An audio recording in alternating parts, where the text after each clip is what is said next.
Assalamualaikum warahmatullahi wabarakatuh. Halo semua, perkenalkan nama saya Alia Adriana dari Prodi Manajemen Sumber Daya Manusia dengan nomor induk mahasiswa 10/2021-003. Video ini saya buat untuk memenuhi nilai UTS mata kuliah negosiasi. Negosiasi adalah proses diskusi dua orang atau lebih untuk menyelesaikan kepentingan yang berlawanan sehingga dapat mencapai kesepakatan bersama. Karakteristik dari negosiasi yaitu adanya dua belah pihak atau lebih, baik antar individu, kelompok, maupun organisasi. Yang kedua, adanya konflik kebutuhan dan keinginan antara dua pihak atau lebih, karena setiap individu atau kelompok pasti mempunyai keinginan yang berbeda-beda, sehingga dibutuhkannya negosiasi.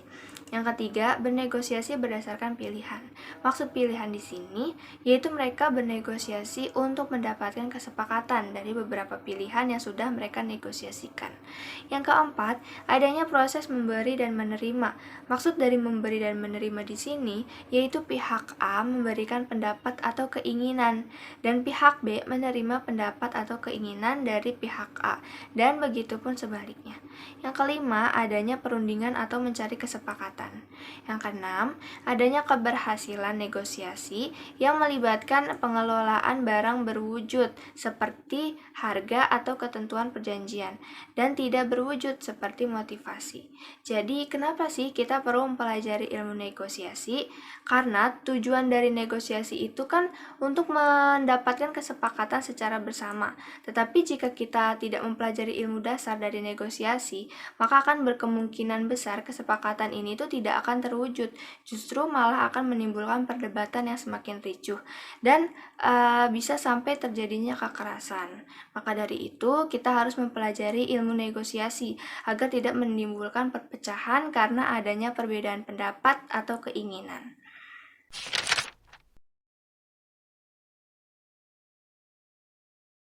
Jadi, inti dari apa yang Pak Nadiem sampaikan, yaitu kelulusan atau suatu gelar itu tidak menjamin kesuksesan. Banyak di luar sana yang tidak kuliah, hanya tamatan SD, SMP, atau SMA, bahkan yang tidak bersekolah sekalipun mereka itu bisa sukses. Mengapa mereka bisa sukses? Ya karena mereka ini mempunyai kemauan di dalam diri mereka untuk menjadi pribadi yang lebih baik, selalu mengembangkan diri sesuai dengan bakatnya, dan mereka juga nggak pernah takut untuk mencoba hal-hal yang baru. Strategi adalah pendekatan dan perencanaan secara keseluruhan yang disusun untuk mencapai suatu tujuan atau sasaran tertentu. Negosiasi integratif adalah proses perundingan yang dilakukan oleh dua orang atau lebih yang bertujuan untuk mendapatkan kesepakatan bersama atau menang-menang. Contoh dari strategi integratif di sini yaitu seperti ketika suatu keluarga ingin membuat baju seragam untuk Lebaran, yang dimana ibu dan anaknya ini mempunyai perbedaan pendapat atau keinginan dalam memilih warna bajunya, sehingga mereka ini harus merundingkan atau menegosiasikan apa yang akan mereka pilih. Negosiasi distributif adalah proses perundingan yang dilakukan oleh dua orang atau lebih, yang dimana salah satu pihaknya itu harus menerima atau menang kalah. Contoh dari strategi distributif ini seperti ketika kita menawar kepada pedagang. Jika kita berhasil bernegosiasikan harga kepada pedagang untuk mendapatkan harga barang yang jauh lebih rendah dari apa yang pedagang tawarkan, maka kita sebagai pembeli ini menang dan pedagang itu kalah atau rugi. Karena ketika bernegosiasi dengan perilaku yang etis dan menjaga harga diri dapat mempengaruhi reputasi seseorang atau negosiator, serta dapat memberikan dampak besar atau kecil peluang yang dihasilkan dalam bernegosiasi. Kebutuhan Maslow itu kan terdiri atas 5 kebutuhan, yaitu yang pertama ada kebutuhan fisiologi seperti sandang, pangan, dan papan. Yang kedua adanya kebutuhan rasa aman seperti rasa aman fisik, stabilitas, perlindungan, dan kebebasan. Yang ketiga kebutuhan sosial seperti kasih sayang, keluarga, persahabatan, bersosialisasi, dan lain-lain. Kemudian yang keempat itu ada kebutuhan penghargaan seperti kenaikan jabatan atau status, prestasi, pengakuan, kebutuhan, dan lain-lain. Yang kelima, adanya kebutuhan aktualisasi seperti meningkatkan kemampuan diri dan menjadi pribadi yang jauh lebih baik. Terus apa sih hubungannya dasar seseorang melakukan negosiasi dengan pendekatan teori Maslow? Jadi dalam bernegosiasi itu kan harus tahu dulu apa sih tujuan kita dalam bernegosiasi, apakah untuk kebutuhan fisiologis, rasa aman, sosial, penghargaan, atau bahkan aktualisasi. Strategi kompetisi adalah strategi menang kalah, atau lebih tepatnya salah satu pihak mengalah untuk bisa menyelesaikan suatu konflik. Strategi ini digunakan ketika membangun atau memperkuat hubungan oleh pihak lain, dan negosiator bersedia mengorbankan hasilnya hanya untuk menguntungkan pihak lain. Strategi kolaborasi adalah strategi yang dilakukan dengan cara mengintegrasikan ide-ide dari beberapa pihak yang berkonflik untuk menemukan solusi yang dapat diterima oleh semua pihak. Strategi ini digunakan pada saat ingin memecahkan suatu masalah dan tidak bisa dengan mudah diselesaikan hanya dengan satu pihak atau satu kelompok saja. Strategi akomodasi adalah strategi yang mengharuskan salah satu pihak ini mengalah untuk bisa menyelesaikan suatu konflik.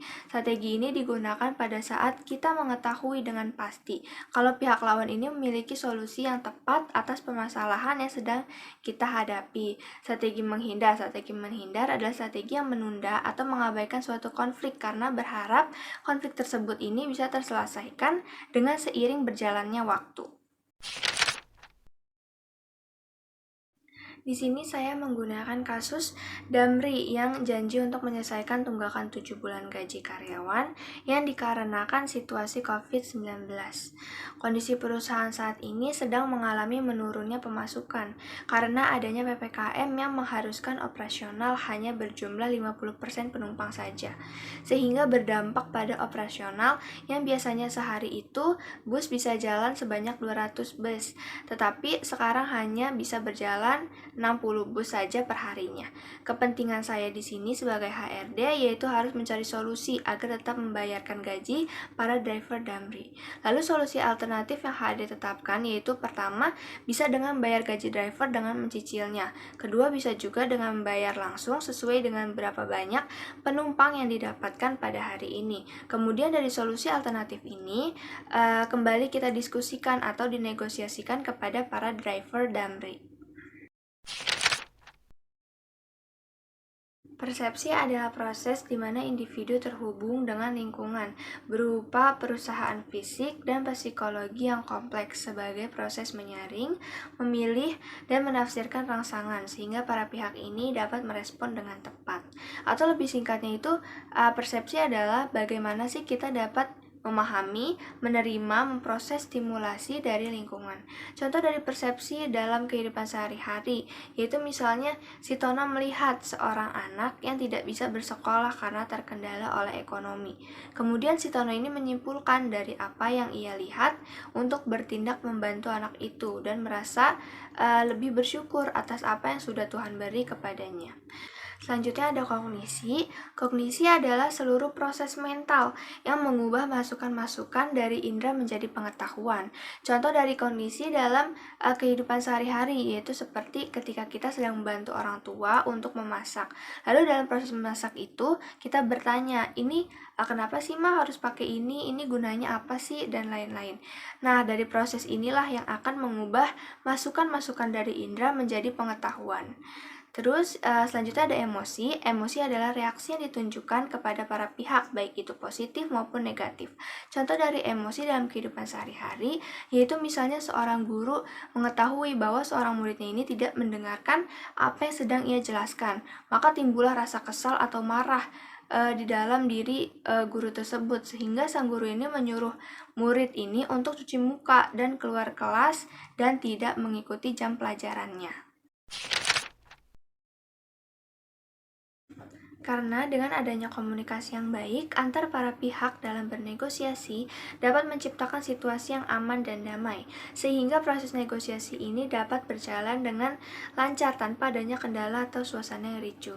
Contoh komunikasi dalam kehidupan sehari-hari yaitu sama seperti contoh negosiasi integratif, yaitu seperti ketika suatu keluarga ingin membuat baju seragam untuk lebaran, yang dimana ibu dan anaknya ini mempunyai perbedaan pendapat dan keinginan dalam memilih warna bajunya, sehingga mereka ini harus merundingkan atau menegosiasikan apa yang harus mereka pilih dengan mengkomunikasikan secara baik-baik, sehingga proses negosiasi ini tuh akan berjalan dengan lancar tanpa adanya suatu kendala atau perpecahan.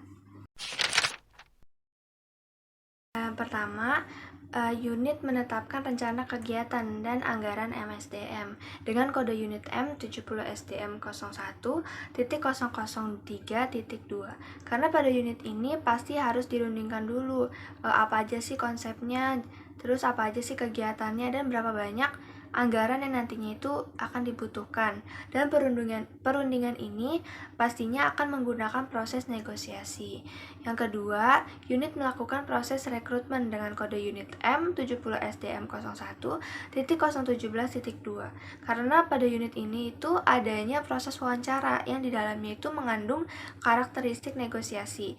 Lalu yang ketiga, unit melakukan proses seleksi dengan kode unit M70 SDM 01.018.2. Karena pada unit ini adanya proses wawancara yang di dalamnya mengandung karakteristik negosiasi, dan setelah itu HRD akan mengkomunikasikan kepada atasannya bahwa calon karyawan mana aja sih yang akan lolos tahap kualifikasi.